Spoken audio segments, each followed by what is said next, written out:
y así estamos dando comienzo a nuestro programa de 18 para que vayamos creando un ambiente de 18, un ambiente de fiesta, un ambiente de unión, que por lo menos nuestros valores patrios, nuestra música nos una en este país tan dividido, con tantas posiciones distintas.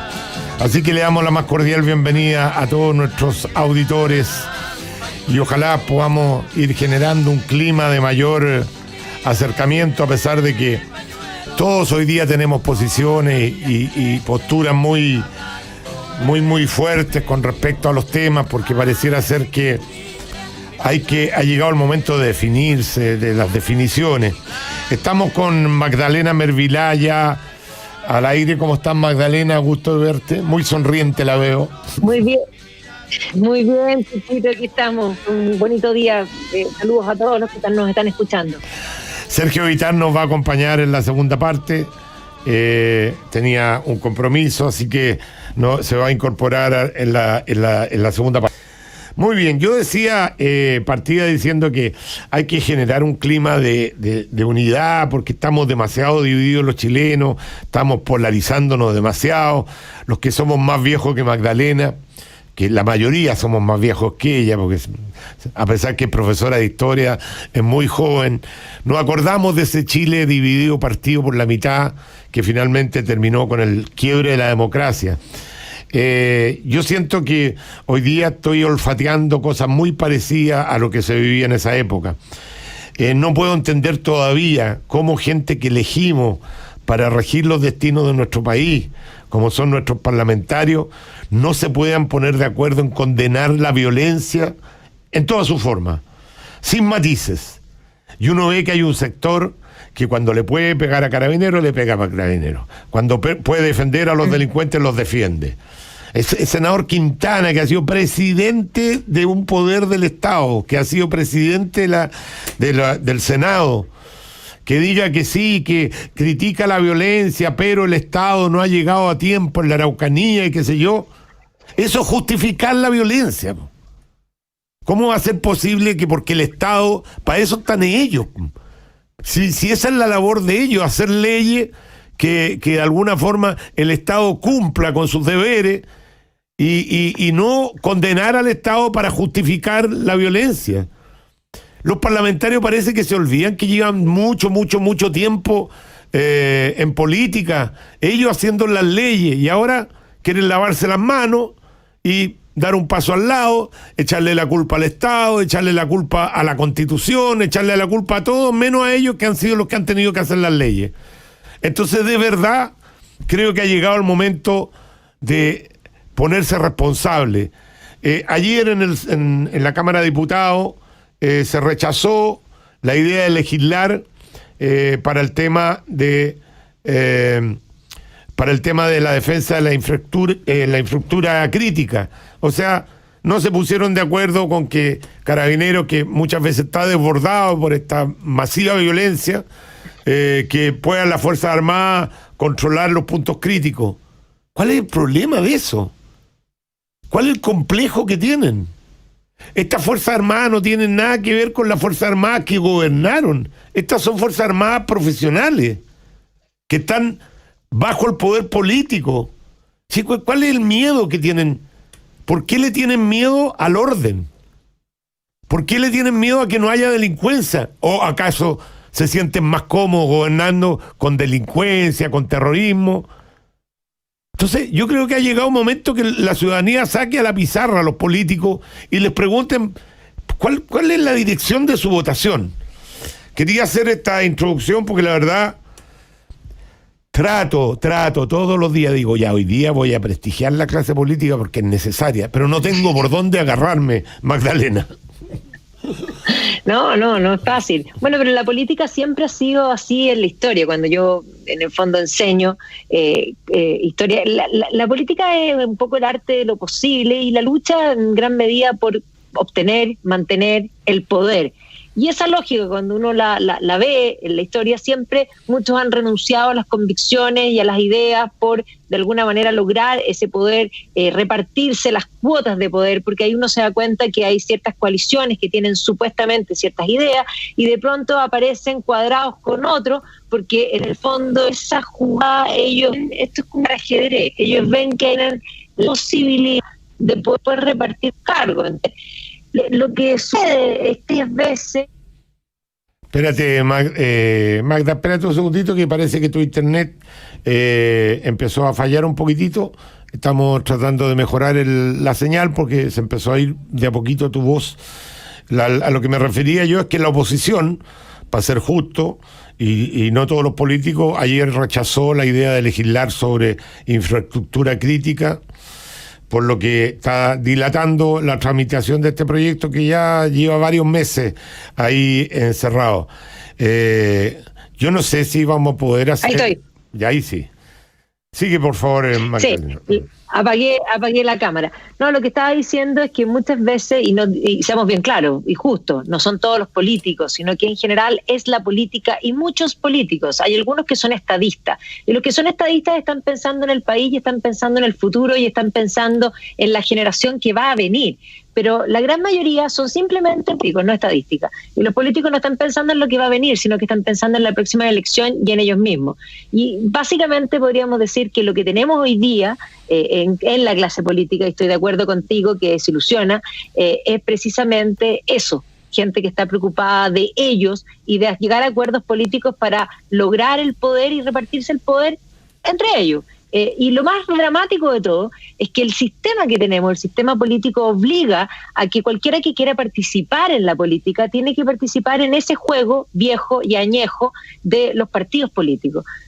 La verdad es que no hay eso cuando la gente dice, bueno, ojalá haya nuevas caras. No hay posibilidad de que haya nuevas caras, porque siempre van a ser los mismos partidos. Los partidos además tienen sus reglas, pasan por de alguna manera por comité y por disciplina a alguien que disiente, y por lo tanto ni las nuevas ideas ni los nuevos, podríamos decir, aires entran realmente en la política, y por lo tanto es el mismo juego. La gran pregunta es si para el siglo XXI, ya que tanto dicen que ha cambiado el país y que de alguna manera un nuevo pacto social, bueno, a lo mejor más que un pacto social lo que se necesita es un nuevo sistema donde efectivamente los independientes puedan tener una posibilidad de competir en la política sin los partidos políticos. Y lo peor de todo es que se le miente abiertamente a la gente. Por fin vamos a hacer una constitución que la haga la gente, que la haga la señora Juanita. La señora Juanita no tiene ninguna posibilidad de ser constituyente. Tendría que ir a una notaría, juntar una cachada de firmas, conseguirse 60 millones de pesos para hacer una campaña más o menos, que es lo que dicen que va a costar cada una de las campañas. Entonces, no le mientan a la gente. Esto va a ser otro parlamento, con candidatos propuestos por los partidos, cosa que yo creo que sí tienen algo que decir los partidos. Yo no estoy diciendo que los partidos no lleven candidatos, pero decir que es la constitución, que va a ser la constitución del pueblo, todo parte de una mentira. Lo que falló no fue la constitución, lo que falló fueron ellos. Y como fallaron ellos, buscaron un sistema para elegir más de ellos. Porque en el fondo, querido amigo, vamos a tener 155 nuevos parlamentarios elegidos con el mismo sistema que fue elegido este Congreso. O sea, la probabilidad de que la distribución sea más o menos parecida a lo que tenemos actualmente es muy alta. Porque se elige bajo las mismas normas, con los mismos quórum, con los mismos arrastres que arrastra un candidato a otro, con las mismas listas, todo... La misma mierda, con el perdón de la palabra, porque con otro paquete. Claro, es la misma mierda con otro paquete. Entonces no le mientan a la gente, pues no le digan esta va a ser la constitución que va a ser el pueblo. No, la van a hacer los partidos políticos con los candidatos que ellos propongan. Esos son los que van a salir. Ahora... A mí no... fallaron los políticos, Checho, y falló el Estado. O sea, aquí cuando decimos que los problemas de las personas, ¿quién es lo que falló? El Estado. Porque nosotros tenemos un Estado subsidiario, que es el individuo el que está primero, y que cuando el individuo no puede, el Estado debe estar. Y el Estado no estuvo. O sea, aquí falló el Estado. No se trata de más Estado. De hecho, ha crecido tanto el Estado que eso hace que los políticos se afilen mejor los dientes porque tienen más cargos que repartir. Y lo que no se puede olvidar es que el Estado no tiene dinero. El dinero que tiene el Estado es el dinero de los llamados contribuyentes, que los llaman, además te llega un mail y dice, querido contribuyente. Los contribuyentes son despojados porque esto es, en el fondo, caridad a punta de pistola, como dice Milei, pero efectivamente el dinero que tiene el Estado es el dinero de las personas. Y por lo tanto vamos a tener un segundo Congreso pagado con la plata de las personas. O sea, vamos a generar más sueldos para los políticos, para nuevos cargos políticos, para que se afilen nuevamente los dientes y estén repartiendo los cargos políticos. Viste que, no sé si te fijaste, pero hoy día aparecía en el Mercurio del Cuerpo B, que Chile bajó un punto en el índice de libertad económica del Fraser, en el Fondo Institute de Canadá. Así y es. las razones por perder ese punto es porque creció el Estado, porque hay una mayor regulación laboral, lo que hace que sea más caro y más difícil incluso la flexibilidad y la movilidad. Y es más, en un momento en que se destruye el empleo, esa legislación, en vez de favorecer a las personas, termina en el fondo generando que haya más desempleo y que sea más difícil que se active nuevamente el empleo. Sí. Y las barreras al comercio. Y la regulación del mercado laboral también. Y la regulación en mercado laboral, las barreras no arancelarias al comercio y el aumento justamente en el tamaño del Estado son las tres áreas que provocaron que el país cayera en esta medición. Y la gente dice, ¿qué me importa? Bueno, son las mediciones que ven los inversionistas, la gente que anda buscando dónde invertir, se fijan en estos índices, o sea, no es menor, sobre todo que Chile va a necesitar de una gran inversión para poder salir de esta pandemia económica que ya llegó ya. Hoy día tú partiste diciendo que hay un estudio del Hogar de Cristo que está diciendo que está aumentando la pobreza en forma realmente alarmante y bueno, y para salir de la pobreza no existe otra fórmula que más inversión, más trabajo, mejores condiciones, etcétera, etcétera. Y si no hay inversión no vamos a tener eso. El que le diga lo contrario está mintiendo. Porque la izquierda lo que promete es mejores pensiones, mejores sueldos. Y si la izquierda el Estado no da sueldo, no da trabajo, a no ser a los apitutados que pueden entrar ahí, qué sé yo, el resto, el 85-90% del trabajo, de las pegas la da el sector privado. Ahora, perdóname, Magdalena, te quiero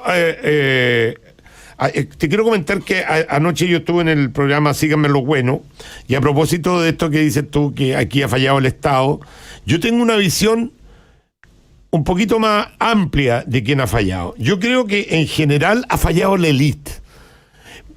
Entiéndase por élite los que manejan el Estado, tanto el Ejecutivo, el Legislativo y el Judicial, y también el sector privado, en alguna medida, también ha fallado.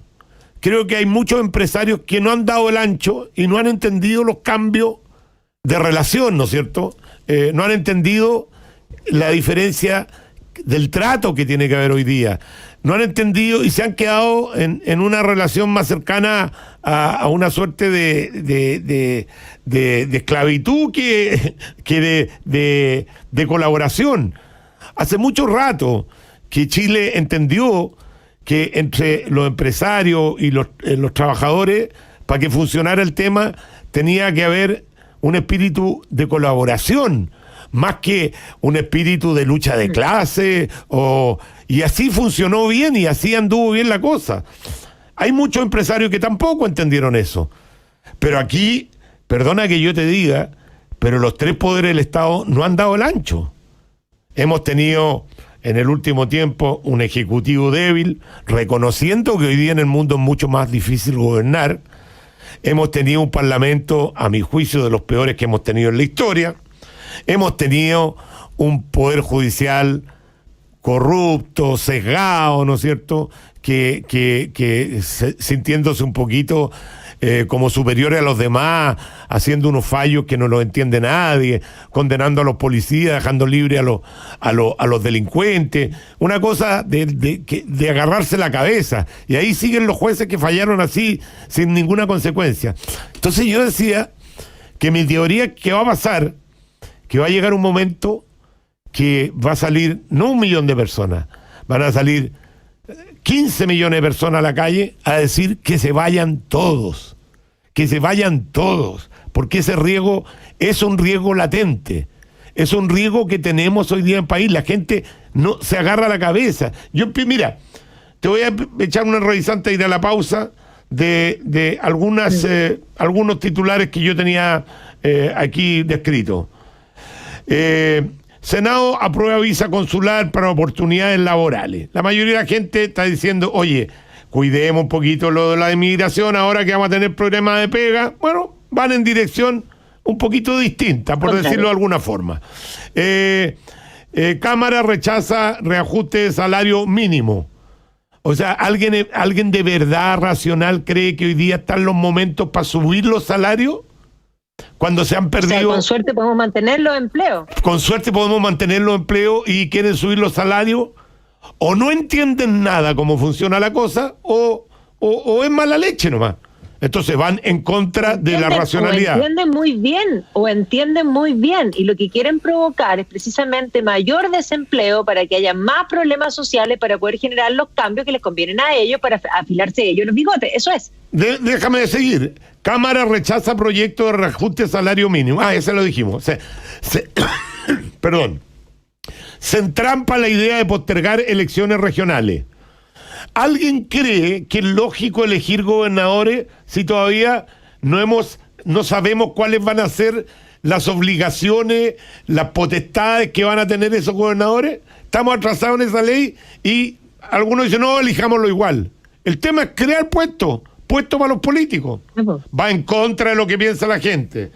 Violencia al sur, era otro de los titulares. Bueno, ya lo comenté, pues. Hemos visto la debilidad que ha tenido la clase política, sobre todo de izquierda, para criticar esa violencia por ganarse unos votitos más con alguna gente. Bueno, después tenía el Hogar de Cristo, advierte que la crisis sanitaria podría generar un retroceso de 10 años. Pero no le importa, no se dan cuenta que estamos con una pandemia gigantesca y siguen poniendo trabas a que efectivamente se empiece a reactivar el país.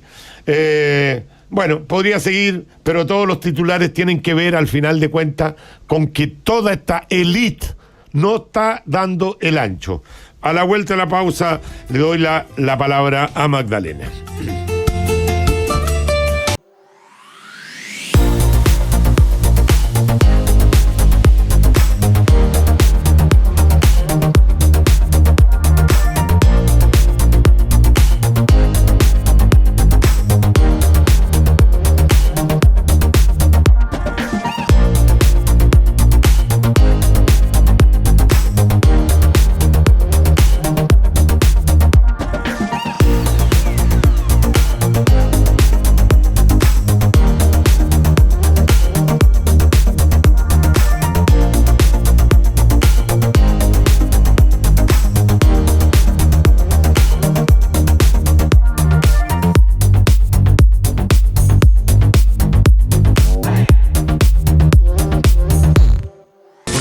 ¿Soy bueno para bailar la cueca o no?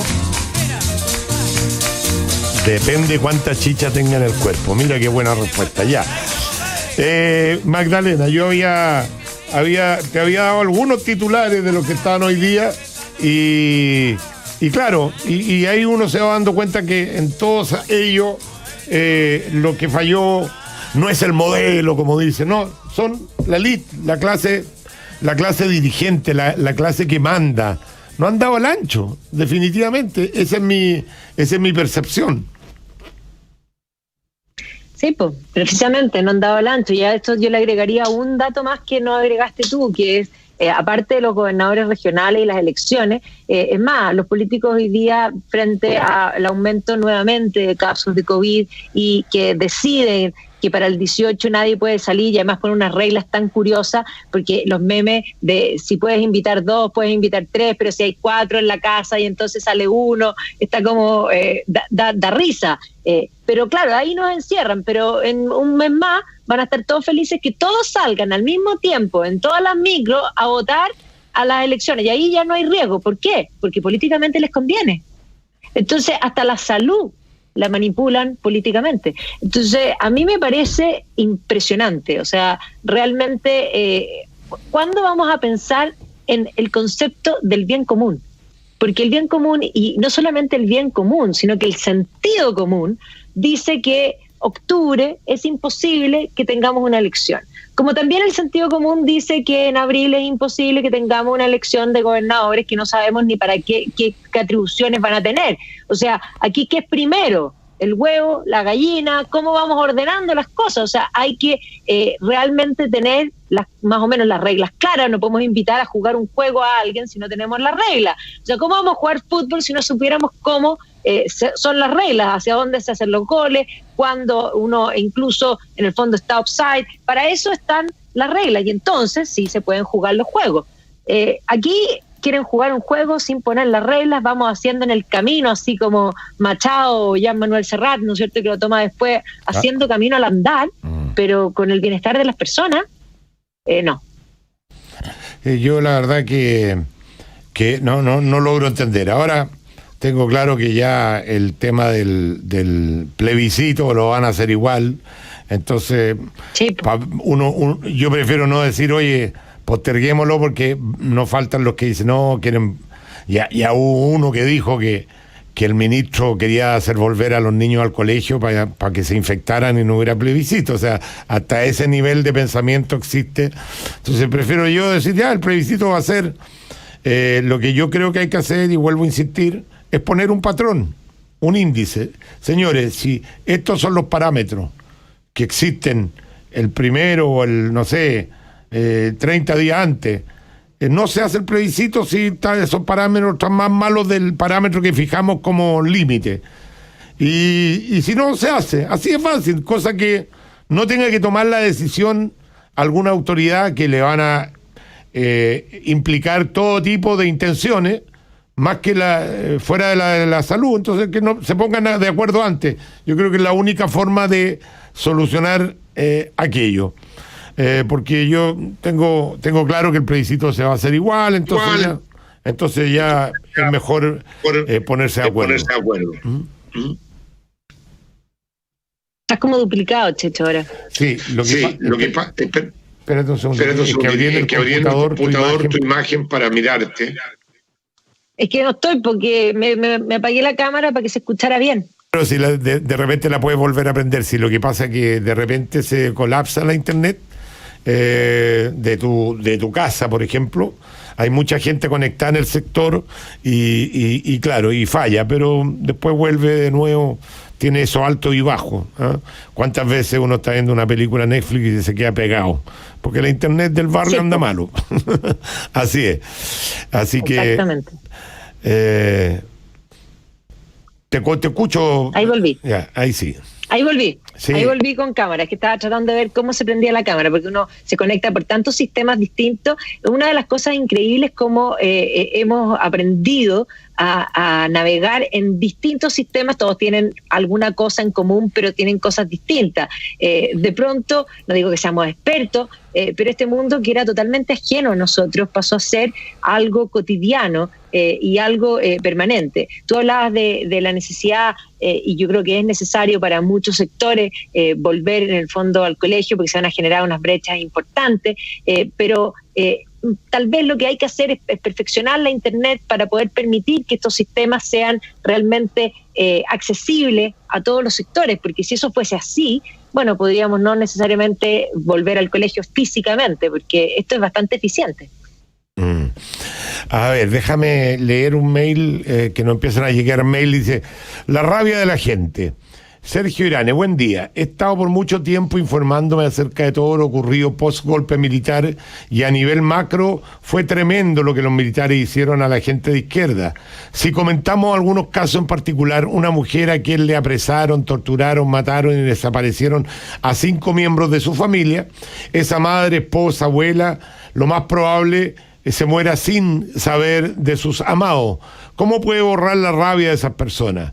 Hoy es fácil hablar de terroristas, comunistas, violentistas, etcétera, de izquierda, pero ponerse en el lugar de aquel que fue torturado, mujeres vejadas sexualmente, a veces sin razón alguna.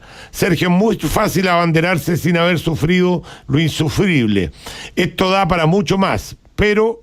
Saludos, Francisco. No entiendo para nada tu punto, Francisco. Tú dices que la violencia que hay en la Araucanía tiene que ver con las torturas de hace 50 años. Tú dices que lo que pasó en la Plaza Italia tiene que ver con las torturas de hace 10 años. Permíteme decirte que no comparto ni una línea de lo que estás diciendo. Esa es la disculpa que ha tenido mucha gente para seguir abrazando la violencia.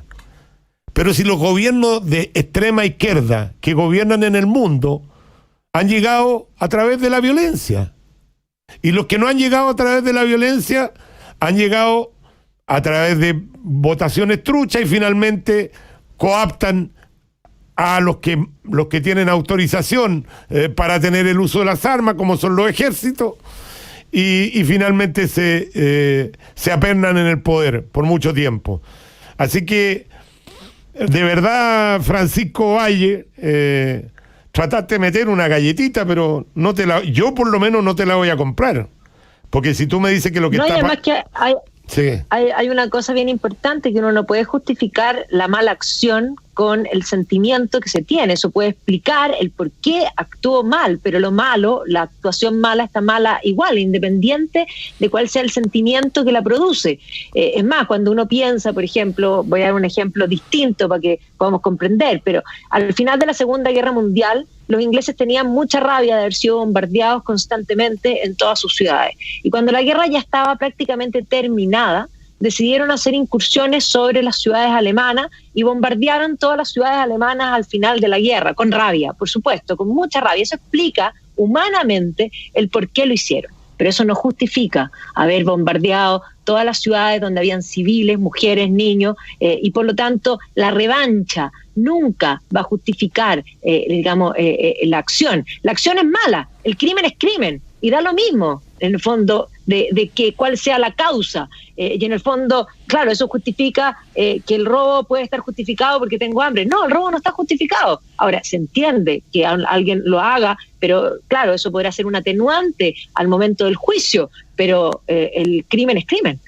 Punto. A ver, yo, para no cerrarme a la idea de este auditor, yo estoy de acuerdo que si a mí me hubieran matado un hijo, sea del gobierno que sea, lo más probable es que ese dolor me lo lleve a la tumba y nunca encuentre conformidad. Pero justificar la violencia de hoy día con lo que pasó hace 50 años atrás, yo no vi a la mamá de Jaime Guzmán ni a la hermana de Jaime Guzmán en los gobiernos de izquierda que gobernaron simultáneamente durante 4 o 5 periodos, salir a la Plaza Italia a quemar o no vi a ningún familiar de Jaime Guzmán, ni Llévenes, ni ninguna de las víctimas del otro sector, ni tampoco he visto a la señora de los carabineros que eran guardaespaldas cuando en el atentado que murieron salir a quemar o qué sé yo, porque no han recibido la justicia que se merece, porque los autores están libres.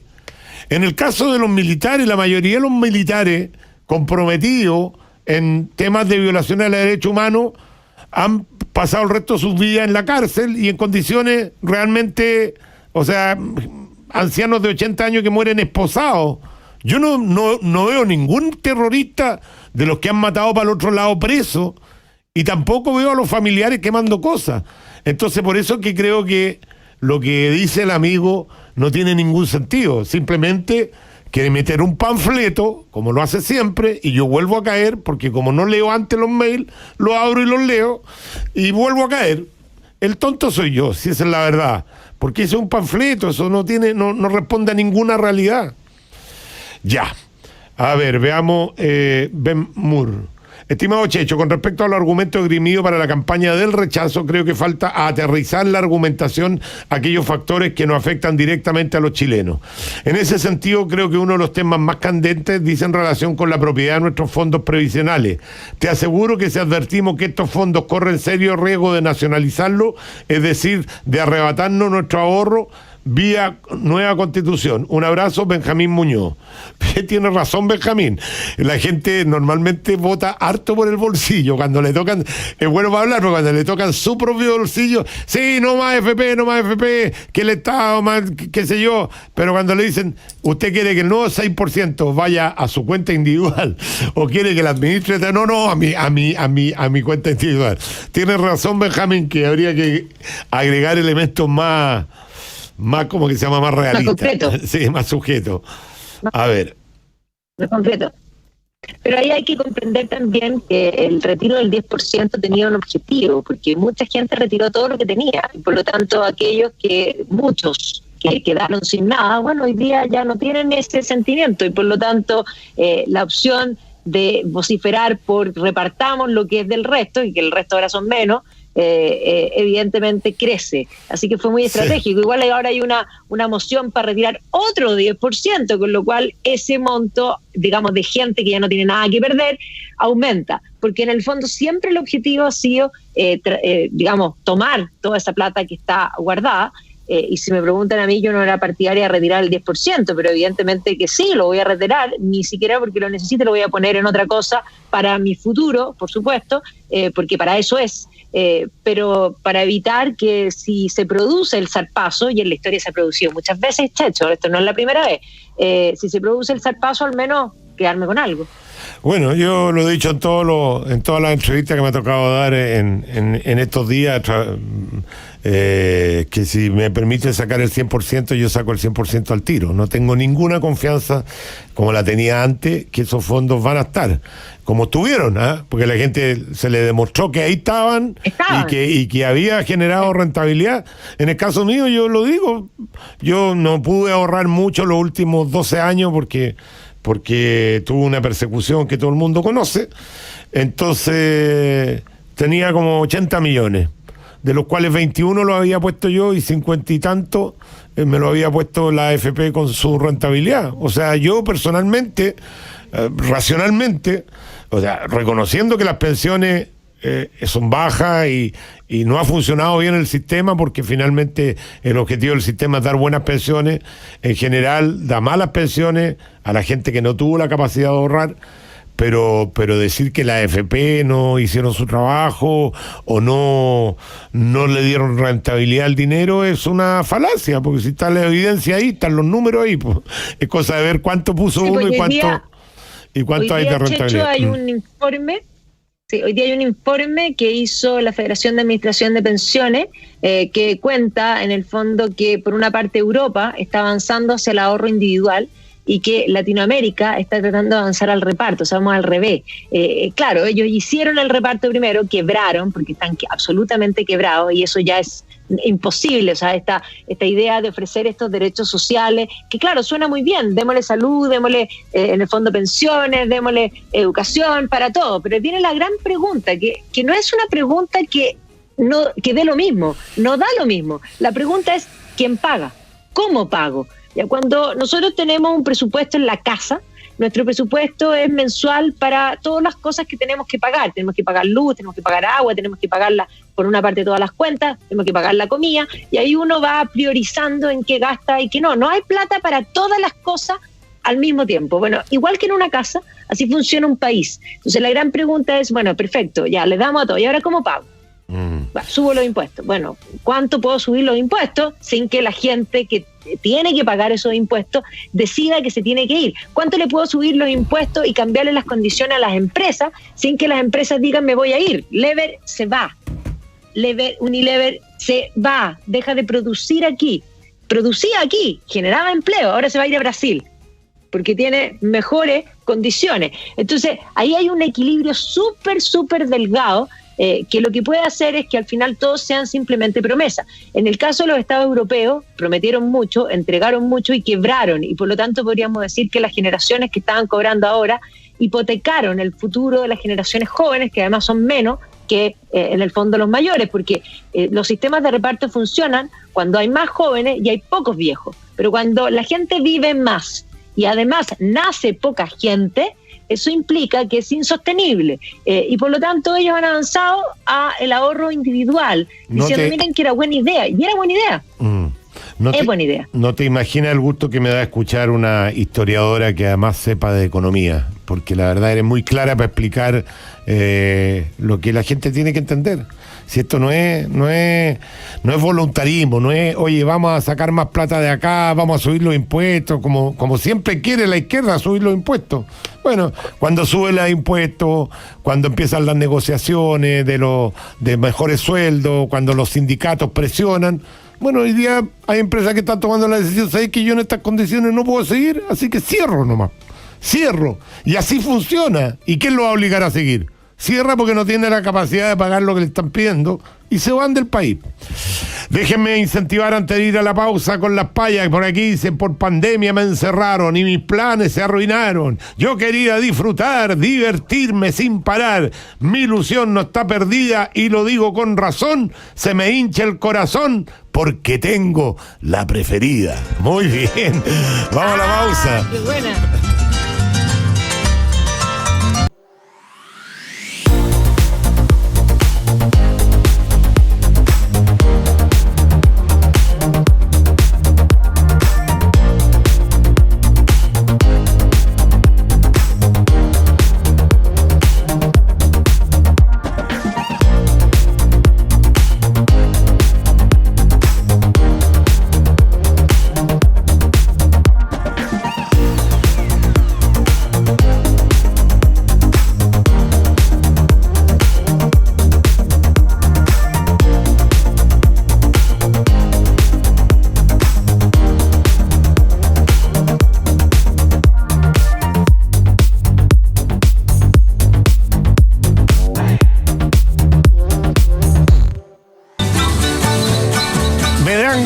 A zapatear, ¿qué quiere que le diga? Como que uno echa de menos esta música y va a ser un 18 bien complejo, querido amigo, bien complejo. La verdad que este tema de la pandemia ha resultado mucho más difícil de lo que creo que todos nos imaginamos.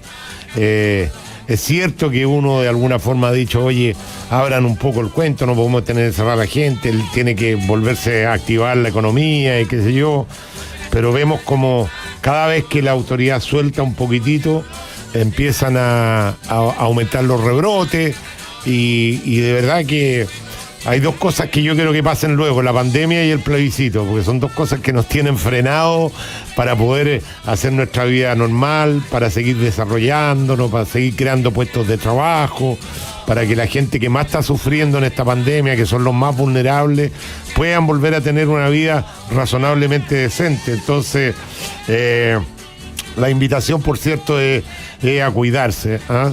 Y yo veo como en los comercios, ayer vi como en el barrio May, poco menos que había una lucha campal entre masas de gente. La gente no está teniendo conciencia realmente de que mientras no salga una vacuna y la que tenía mayores probabilidades de salir, se frenó la de Oxford, porque salió un caso ahí que tuvo una reacción negativa y van a tener que parar durante harto rato para hasta saber bien si fue un caso en particular o eso le podría producir contraindicaciones a mucha gente. Entonces, los que estábamos ilusionados con que un año, yo creo que la vacuna va a salir antes, ya estamos perdiendo esa esperanza. O sea, vamos a tener que convivir con esta pandemia. Por eso que la responsabilidad personal, individual, cobra mucha importancia. No tenemos suficientes carabineros para controlar a cada uno de los ciudadanos que mantengan las normas de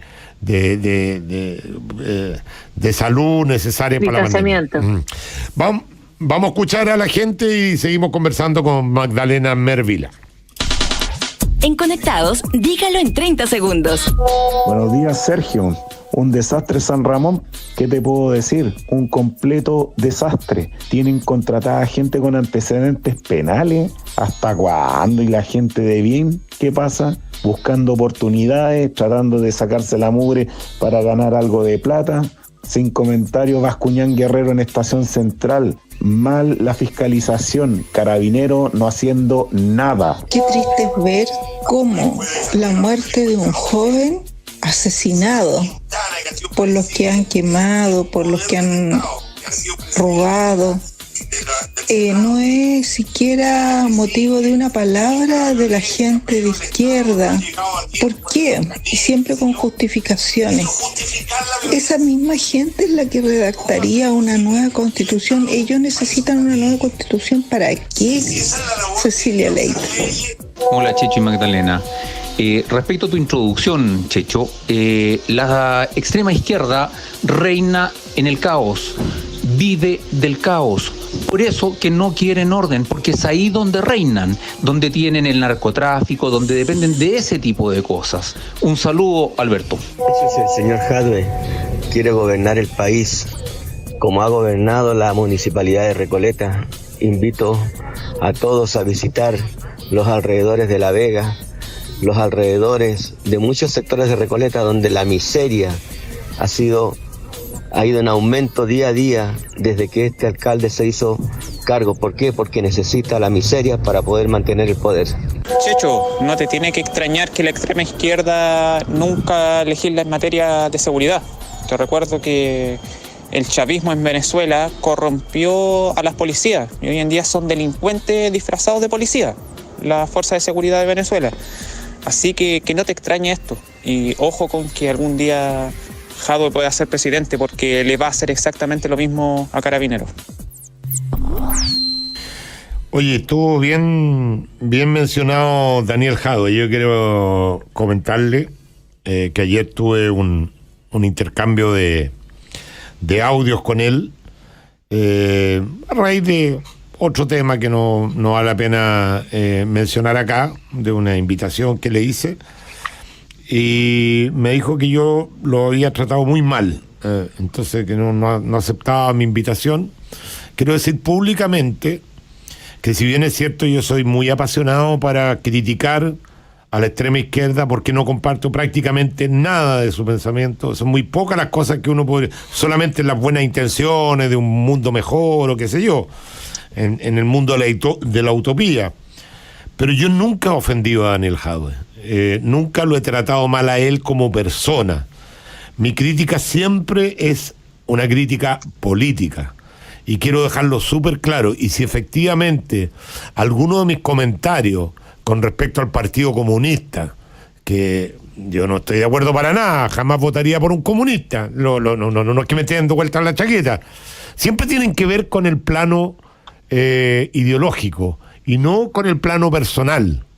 Yo personalmente hay muchas de esas personas que no las he visto nunca en mi vida o no he conversado nunca con ellos y pueden ser como seres humanos bellísimas personas, no tengo ninguna duda.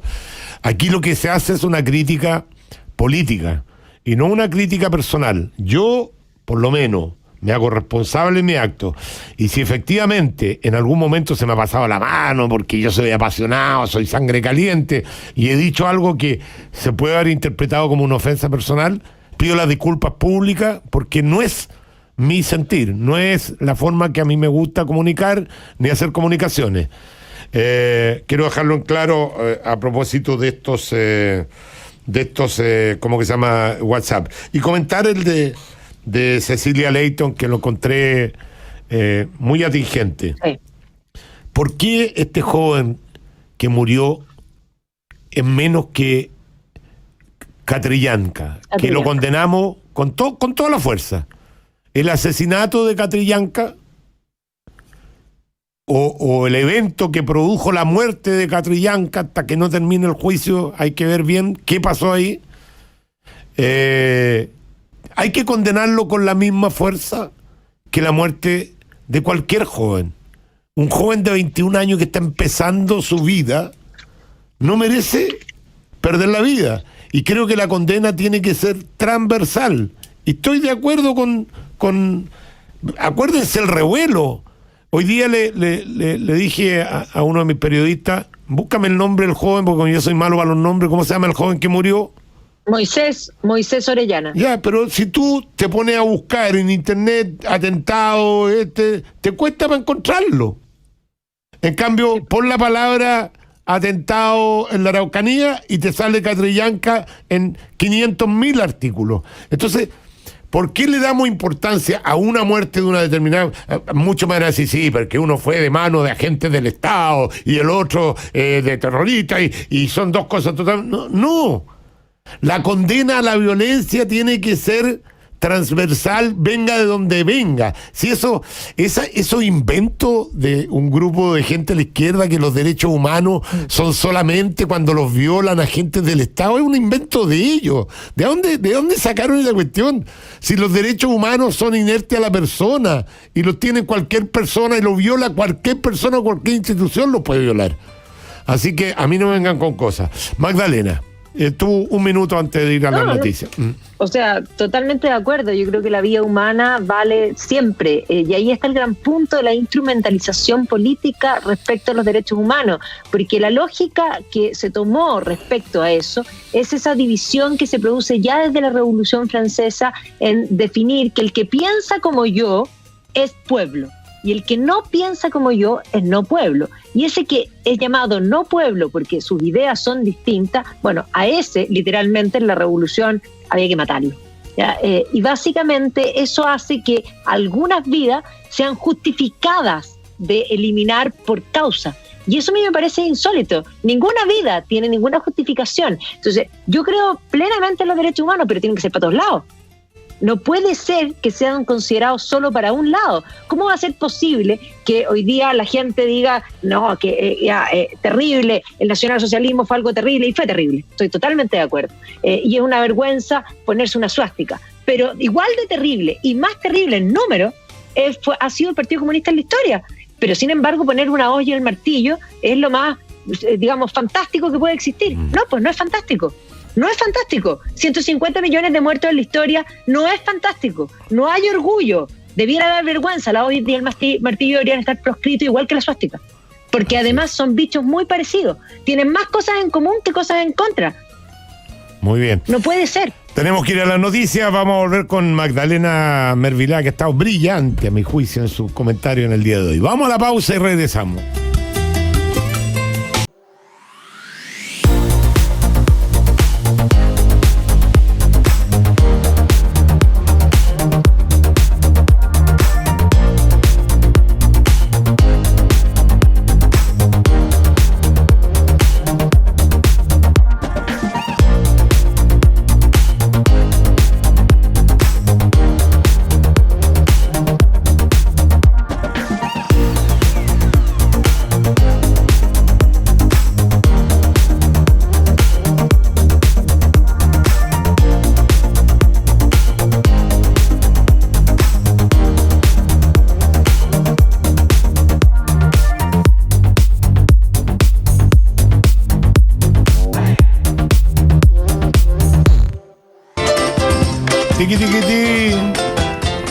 Muy bien, ya estamos de vuelta con su programa Conectados con Agricultura. Patricia Figueroa, nuestra amiga, me dice: derechos humanos son inmanentes al ser humano, no inertes al ser humano. Por cierto, gracias por la corrección, Patricia. Inerte sería que carece de vida, que carece, que está muy quieto, que parece no estar vivo, digamos. Así que tienes toda la razón. Pero yo quiero decir que no soy un ejemplo de bien hablar, porque a mí se me olvidan las palabras y como voy pensando más rápido de lo que hablo, digo cualquier palabra. Entonces no me hagan caso a mí. Yo hablo muy mal, me como la S, soy una falta de cultura, pero increíble. Más que falta de cultura es la falta de memoria. Yo de verdad de repente recurro a las palabras y como que tengo la idea y no me acuerdo de una palabra. ¿Qué pasa? Ya tenemos a Sergio Vitar, que tiene muy buen lenguaje. Él y Magdalena me enseñan a hablar a mí, así que muy bien. ¿Cómo está mi querido Sergio? Lo mismo, nos pasa lo mismo que a ti. ¿Sí? ¿Qué te pasa? Sí. ¿Qué? Bueno, primero, en el físico, cuando uno va a jugar a una cancha de fútbol cree que corría como antes y entonces los pies se te quedan atrás. Y en lo mental, las palabras se te quedan atrás de las ideas. Entonces parte del desequilibrio mental con la edad. Así que no te preocupes tanto, pero estás lúcido completo, Checho. Yo encuentro. Estás muy duro. Espléndido, espléndido. Estoy muy duro, dice, pero estoy lúcido. Ya, está bien, está bien. En BCI te invitan a reinventar la forma de celebrar estas fiestas patrias con los beneficios para ti y tus tarjetas de crédito BCI. 3 a 12 cuotas sin interés en grandes tiendas, en supermercados. BCI, ahora más que nunca, seamos diferentes. En Grupo Patio desarrollamos diversos formatos de renta para cumplir día a día nuestro propósito, unir personas y enriquecer sus vidas. Conoce más en patio.cl. Universidad San Sebastián, comprometida con la formación disciplinaria y valórica de profesionales íntegros y competentes en una atmósfera académica de orden, reflexión, rigor y respeto por las diferencias. En la vida compartimos muchas cosas, pero nada tan rico como toda la variedad de productos San Jorge. Disfruta tu favorito, siempre San Jorge. Les recuerdo que estamos con el campeonato ahí, el concurso de payas, donde incluya la palabra algún producto San Jorge o conectados, qué sé yo. Se podrá ganar un set parrillero más un pack de productos. En el asunto ponga concurso y nos escribe a conectados@radioagricultura.cl. Ahora con Tepillé Monitoreo Temporal usted puede proteger su empresa en el horario y por el tiempo que necesite. No sea usted la próxima víctima y contrate su tranquilidad en tepillé.cl. Multiservice Grúa, más de 55 equipos de última generación, porque al mundo no lo mueven las máquinas, al mundo lo mueven las personas. Infórmese en multiservicegrúa.com. Con Abastible, inscríbete ahora y participa por un año de gas gratis. Más información en abastible.cl. Yo voy a tratar, antes de empezar la conversación con Sergio, que si Sergio tiene alguna especialidad, a mi juicio, es una mirada más macro de las situaciones, por su experiencia política. Entonces, yo estoy convencido que todos los chilenos estaríamos de acuerdo en sentarnos a la mesa a ver cuál es el país que queremos para los próximos 50 años, y si con eso podemos hacer una constitución que contribuya a aquello, lo haríamos feliz en base a la confianza, en base a las buenas intenciones, en base a lo que piensa uno, empieza lo otro, llegar a acercamiento y llegar a acuerdo, como se llegó a acuerdo durante los últimos 40 años en este país. ¿Qué nos pasó, Chile querido, que nos cuesta tanto para llegar a un acuerdo? ¿Por qué tiene que haber tanta polarización entre los que aprueban y los que rechazan? Personalmente, estoy en la posición de rechazo por la falta de confianza, porque creo que hay grupos que han puesto la música en el último tiempo, que quieren borrarlo todo y quieren partir con una sociedad en la cual no comparto.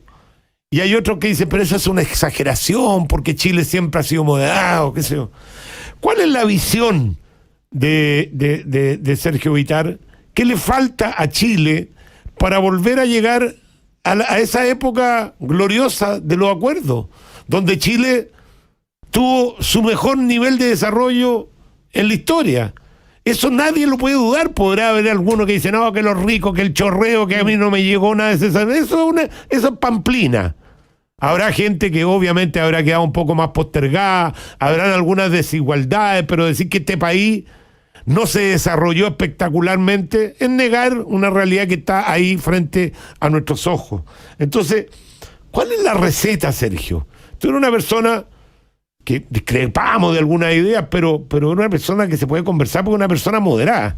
Pero ¿cuál es la receta? ¿Qué nos falta para poder sentarnos tranquilamente, sin esta angustia, estos miedos que hay de lado y lado? Algunos creen que si sale el rechazo nos vamos a Venezuela, o si gana la prueba nos vamos a Venezuela. Otros creen que si sale el rechazo se va a incendiar nuevamente el país.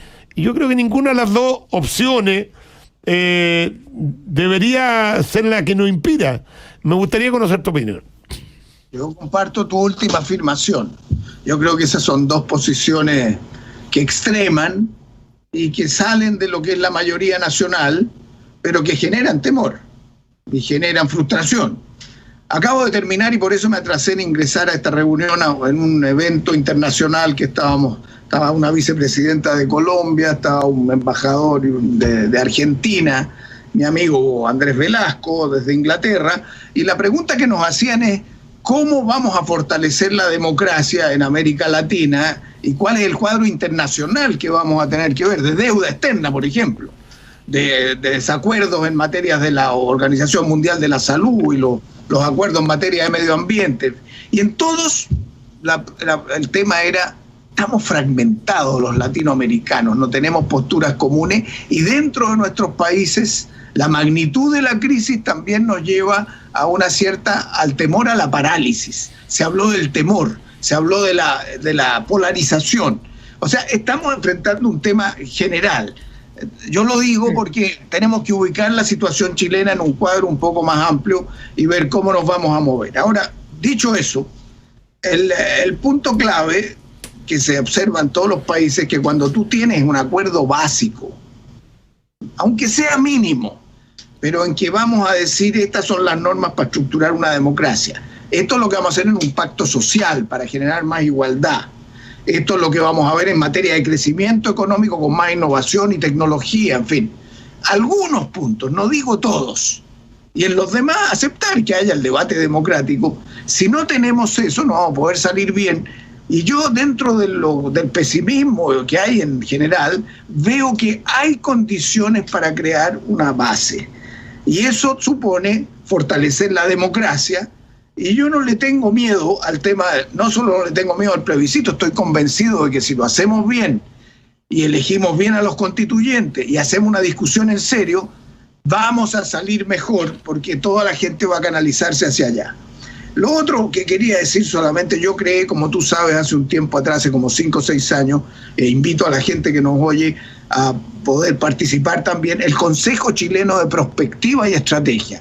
Y lo que aprendí de mi experiencia política y lo que he visto en otros países y con otros amigos chilenos y amigas chilenas, es que si tú miras al futuro, es más fácil ponerse de acuerdo sobre ciertos puntos de vivir bien y convivir bien, que cuando está en la coyuntura inmediata. Entonces, también ayuda a la confianza de un proyecto común a hacer reflexiones sobre la sociedad a la cual quiero llegar, los peligros de las desviaciones y cuál es el camino que tenemos que seguir. Estoy 100% de acuerdo contigo, pero cuando tú dices, mira, es mucho más fácil ponerse de acuerdo sobre el futuro que sobre la contingencia. Y yo te diría, entonces, ¿cuál es el espíritu de mucha gente de quedarse entrampado en el pasado? Acaba de escribir un señor Ovalle diciendo que lo que pasa en Chile es la gente que torturaron y vuelta otra vez para el pasado. Tú fuiste víctima del exilio y qué sé yo, sin embargo tiene una mirada distinta.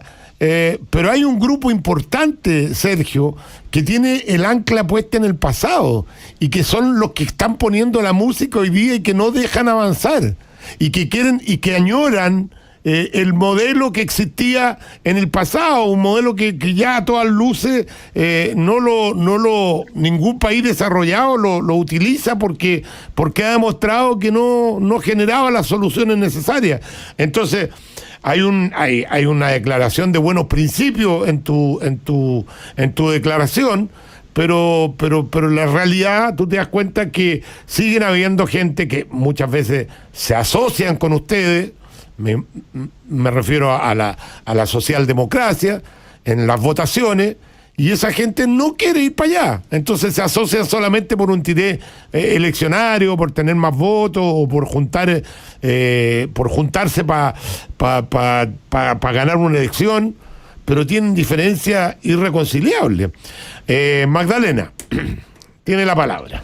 Bueno, yo creo que lo que ha sucedido es que efectivamente nuestro país cada 40 años se polariza y se generan estas crisis que las miramos para atrás, son más o menos 40, esta vez fue un poquito más larga. Es más, pensábamos que se había capeado eso. Pero tenemos un problema que está desde el origen y desde que nos constituimos como un país independiente.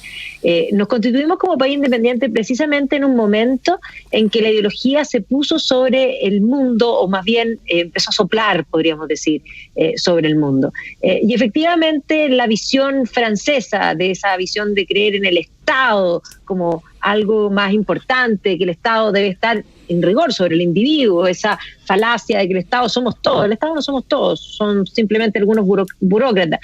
Se impuso, y esa lógica, porque además cuando uno ve el momento en que se constituye nuestro país, la pugna estaba ahí presente. El propio Carrera era más cercano en su minuto al mundo americano, consiguió incluso recursos y digamos barcos para firmar también la independencia, y O'Higgins era mucho más cercano a lo que es el mundo francés, y de ahí viene esa pugna entre carreristas o'higginistas que terminó, bueno, muy mal para Carrera y también mal para O'Higgins, porque O'Higgins terminó en Perú, olvidado, en fin. Entonces, de ahí en adelante, ese germen originario ha estado, y cada 40 años vamos a estos polos, y luego nos ordenamos, vamos hacia el centro y el país funciona más o menos bien, y por eso tanto tiempo atrás Pinto hablaba de un caso de desarrollo frustrado, y seguimos siendo, y vamos a ser un caso de desarrollo frustrado porque tenemos una enfermedad, y es una enfermedad donde la ideología nubla la mente,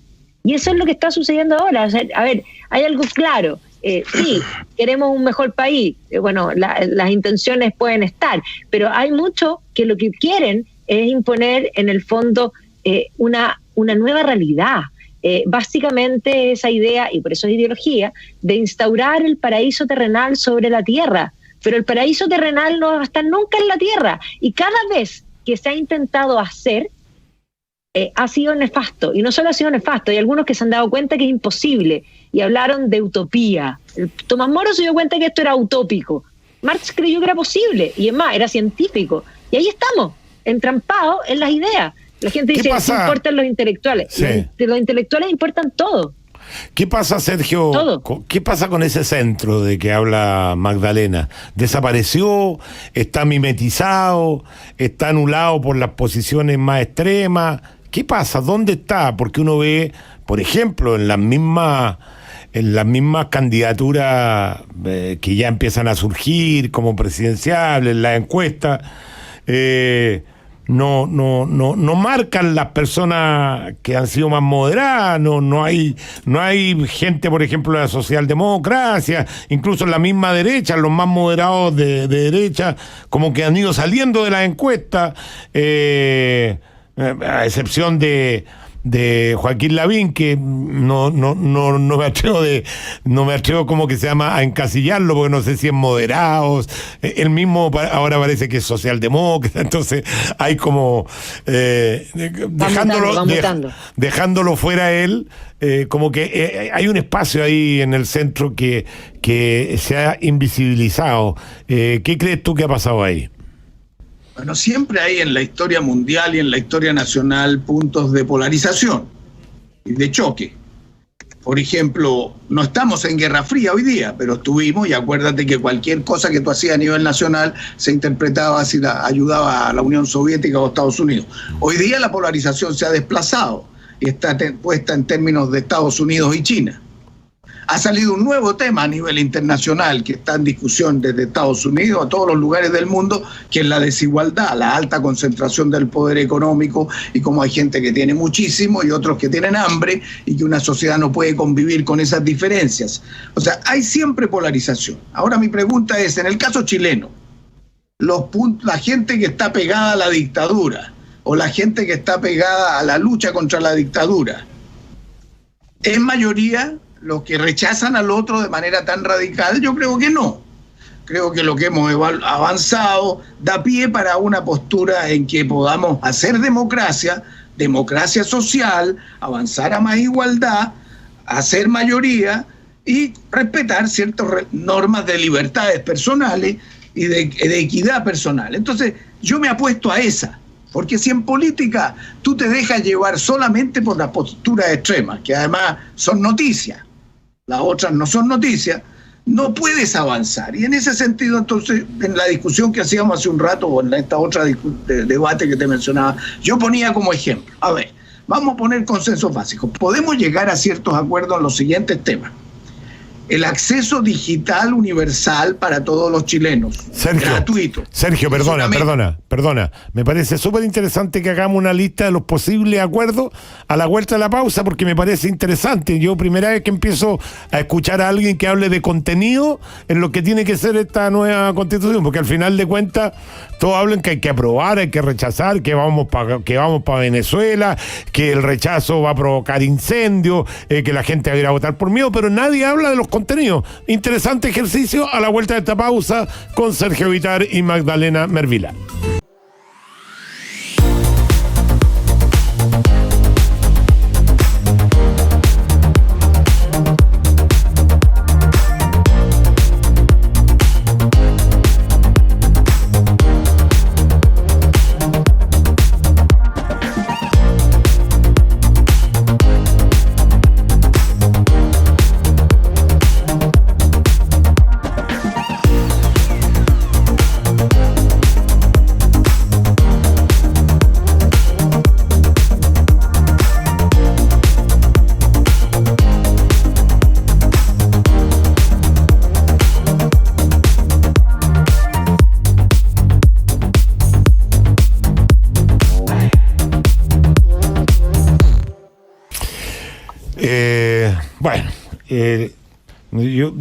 Yo tengo mis matices con respecto a lo que has dicho, que me parece bien interesante, pero tengo algunos matices. O sea, yo creo que el ser humano también se mueve un poquito en términos de un poquito de miedo. Yo creo que el miedo no es enteramente negativo. El miedo tiene sus virtudes. El miedo a pasar una luz roja porque me van a pasar un parte. ¿Ese miedo es bueno o no? Es bueno, para que no se pase la luz roja. Miedo a que si quemo un local comercial de una persona que le ha costado mucho, me van a secar en la cárcel. Eso es bueno. Miedo a que si insulto a una autoridad, a un carabinero, me va a llegar un tirón de oreja o como se llama, un lumazo por insolente. Yo creo que funciona, pero son distintas visiones. Hay gente que cree que no, que todos pueden hacer lo que quieran y pueden incendiar lo que quieran y hay que canalizar ese incendio hacia el diálogo, ¿no? Yo creo que la represión muchas veces funciona muy bien, y a veces es absolutamente necesaria. Que ya nos vamos, me están tocando la música. Bueno, para la próxima semana, señor Vitar, no se ponga en Congreso Internacional y cuestiones y esté las 2 horas para que tenga más tiempo para conversar. Muchas gracias, Sergio. Mucho gusto. Muchas gracias, Magdalena. Nos vamos. Si Dios quiere, nos encontramos mañana con mi querido Garfield aquí en su programa Conectados con Agricultura. Chao, Magdalena. Chao, Sergio.